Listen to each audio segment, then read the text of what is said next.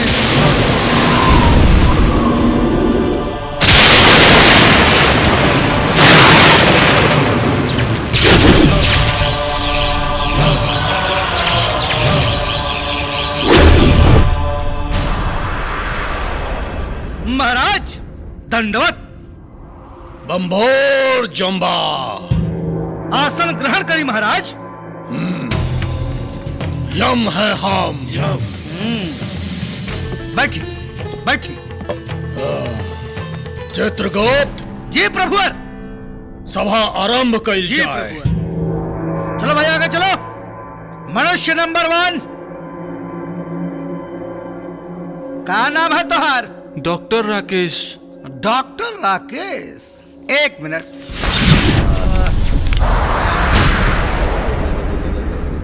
प्रभु।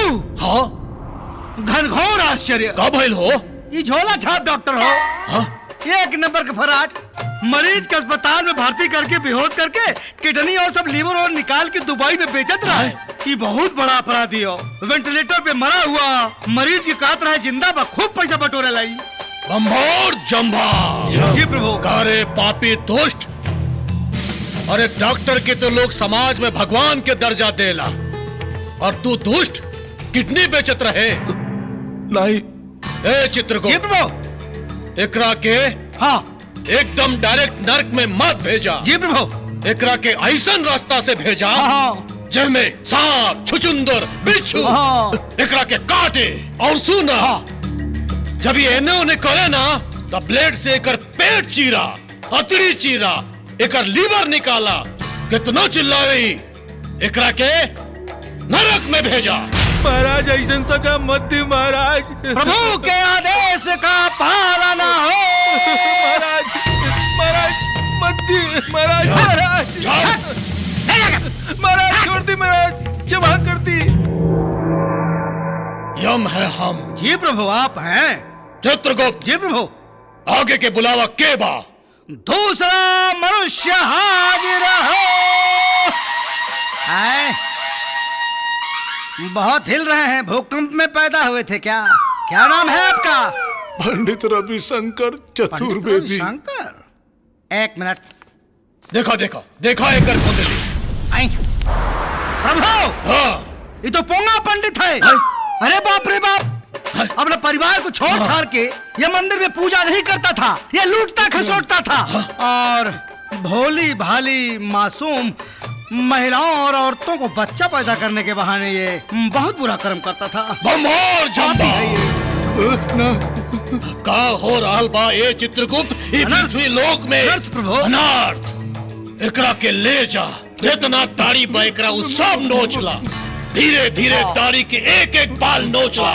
साधु बन के घूमत रहे मृत्यु लोक में। ले जा एकरा के। क्षमा कर दी महाराज। ऐसा नाम क्षमा कर दी महाराज। अब ना करब कभी ना। अरे भूकंप के औलाद तो साधु नहीं सवादो है।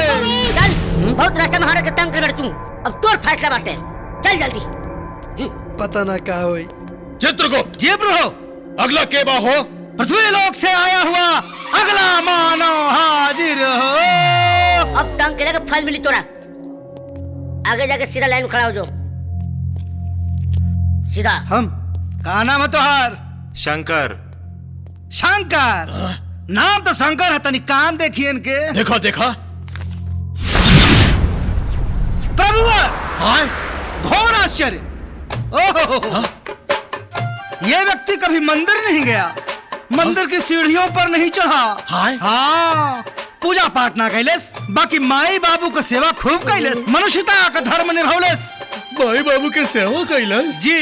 अरे चित्रगुप्त प्रभु। अरे तू हमरा रुलाइबे का रे? प्रभु मुझको भी भावुक मत करिए। इतना पापी पृथ्वी लोक में ऐसनो लोग बाका। मैं भी रो रहा हूँ प्रभु। एक काम कर। एकरा पूरा ढोल बाजा के साथ स्वर्ग में भेजा। अच्छा स्वर्ग में भेजा एकरा के। महाराज के आदेश का पालन हो। दंडवत।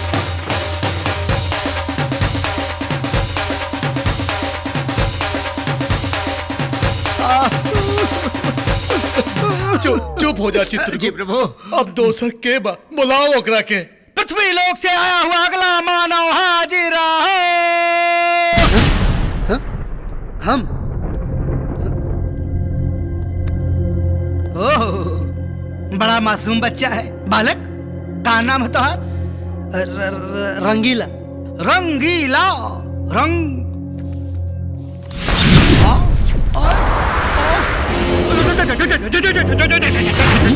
चित्रगुप्त, चित्रगुप्त, कहाँ भाई? प्रभु,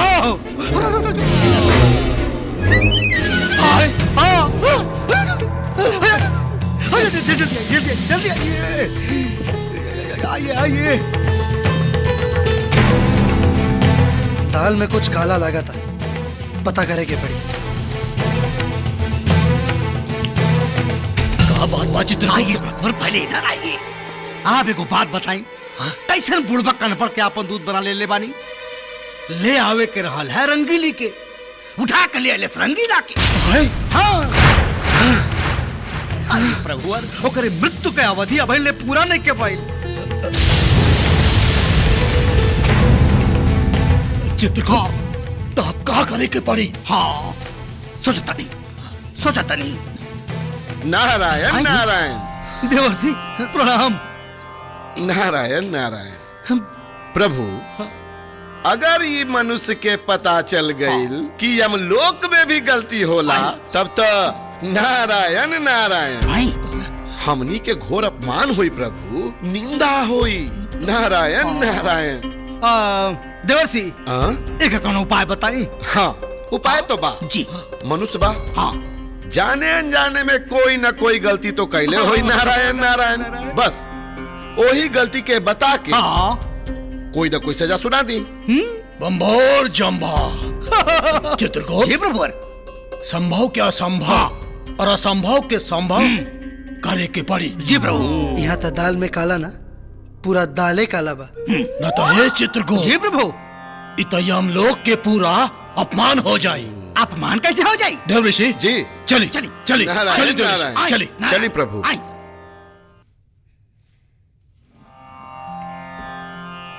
नारायण नारायण।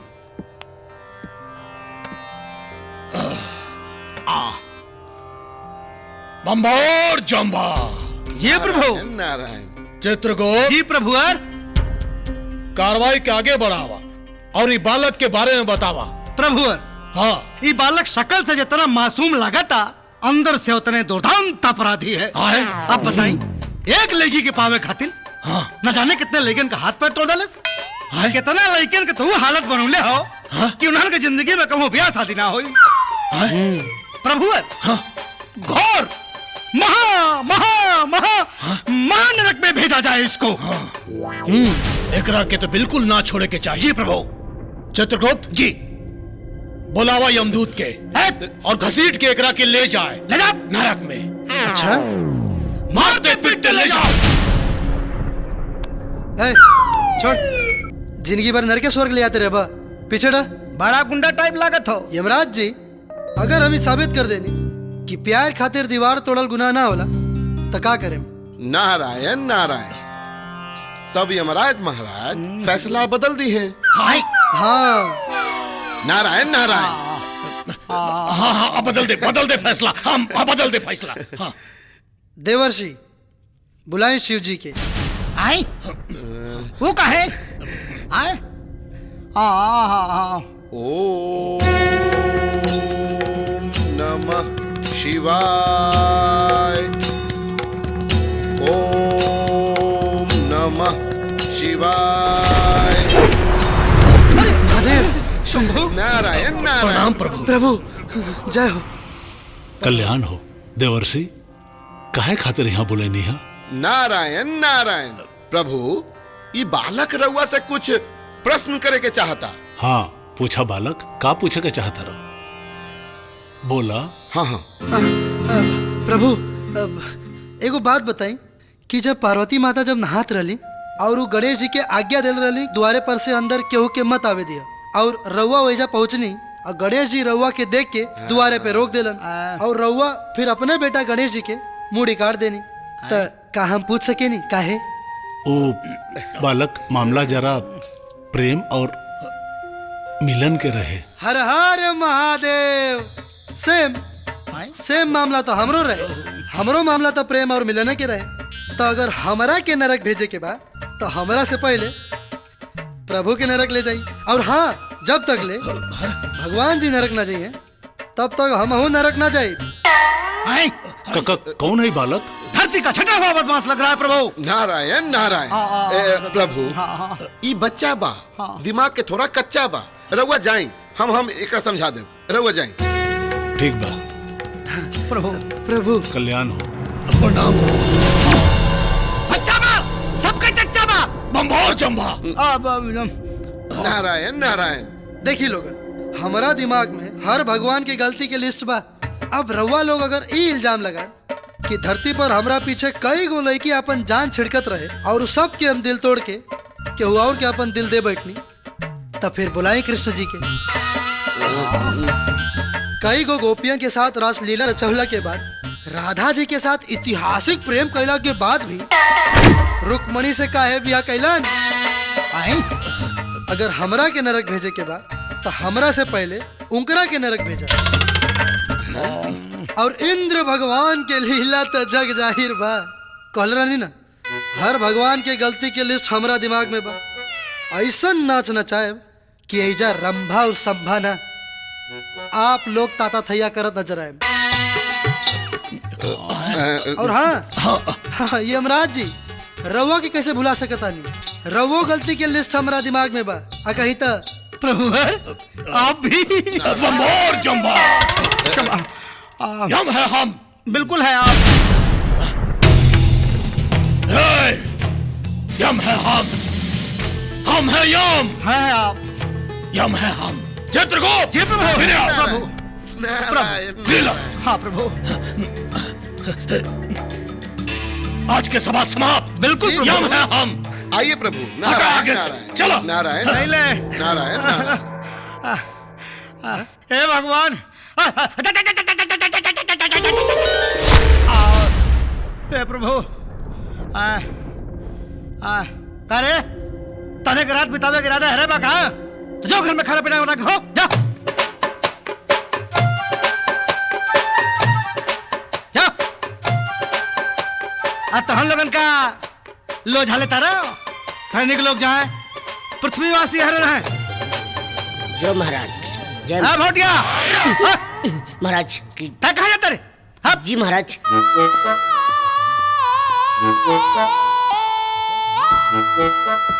महाराज की जय हो। खुश रहो बेटा। हे बचवा। हाँ महाराज। दिमाग भचुआ गए हो, बड़ा काम के ले बनी। खोपड़ी दर्द करा तेरे बाबू। हायो जो पृथ्वी लोक से आइटम ले बने तनी भेज हमरे सनकछ में तनी मूड महाराज। मारा। चलो बालिके। मारा ते बेटा खसे बा ई ना। ओ आओ बालिके चलो।